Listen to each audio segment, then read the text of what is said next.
안녕하세요. 부자 오빠입니다. 우리가 극단적인 타이밍 매매를 추구하는 투자자들은 아니기 때문에 사실 시황에 그렇게 민감하게 반응할 필요가 없긴 하지만 그래도 어제 같은 경우는 굵직한 이슈가 몇 개 있었거든요.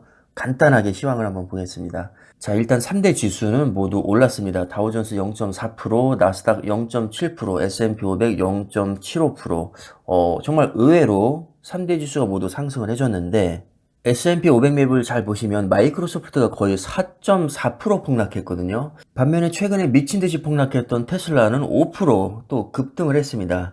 정말 이래서 주식이 알 수 없다는 거죠. 먼저 마소의 하락 원인은 대략 두 가지로 볼 수 있을 것 같은데 UBS에서 마소의 투자 등급을 강등했습니다. 이게 결정적으로 영향을 줬다고 보고 미국에서 또 마이크로소프트 근로자들이 첫 노동조합을 결성했다는 소식이 알려지면서 여기에 또 부채질을 한 게 아닌가 싶습니다. 아시다시피 노조 이미지가 우리나라에서 너무 안 좋죠. 미국도 우리나라만큼은 아니겠지만 사실 기업 입장에서 봤을 때 뭐 노조가 좋을 리는 없거든요. 우리는 주식 투자자니까 노동자보다는 사실 기업이 우선입니다. 기업의 이익에 반하는 것은 무조건 악재라고 보는 게 맞겠죠. 따라서 노동조합이 결성됐다는 것은 주주나 오너 입장에서 봤을 때 악재가 맞고요. 당연히 주가 하락 요인이 될 수 있습니다. 그 다음에 어제 가장 중요한 이슈는 역시 FOMC 의사록 공개였는데 우리 모두가 예상했던 뻔한 얘기가 나왔습니다. 자, 올해 2023년 금리 인하 계획 없으니까 아예 기대하지 말고 우리는 인플레이션 확실히 잡고 갈 거야. 괜히 어설프게 금리 인하했다가 지금까지 들였던 노력 다 물거품 될 수 있으니까 이거는 좀 이해해 주세요.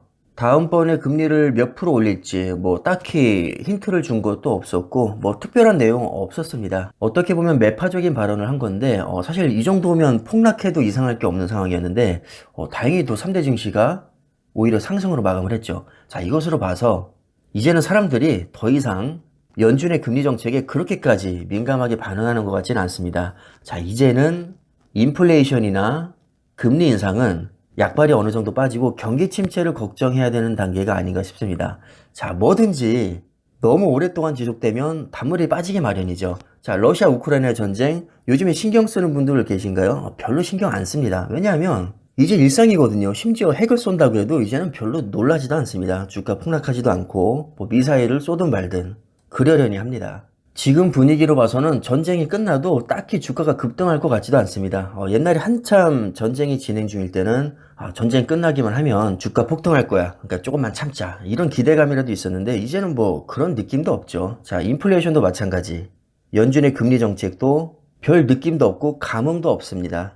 이제는 사람들이 하락장에 너무 익숙해져 버려서 뭔가 상승에 대한 기대감 자체가 거의 사라진 상태죠. 저는 이럴 때가 가장 위험하다고 봅니다. 희망이 없어 보일 때 사람들이 시장을 떠날 가능성이 매우 높기 때문입니다. 아마 실제로 떠난 분들도 많이 계실 겁니다. 저는 개인적으로 이럴 때일수록 더 적극적으로 분할 매수를 해야 된다고 생각을 하고요. 사실 가장 좋은 것은 시황에 상관없이 그냥 습관적으로 주식 수를 계속 늘려나가는 겁니다.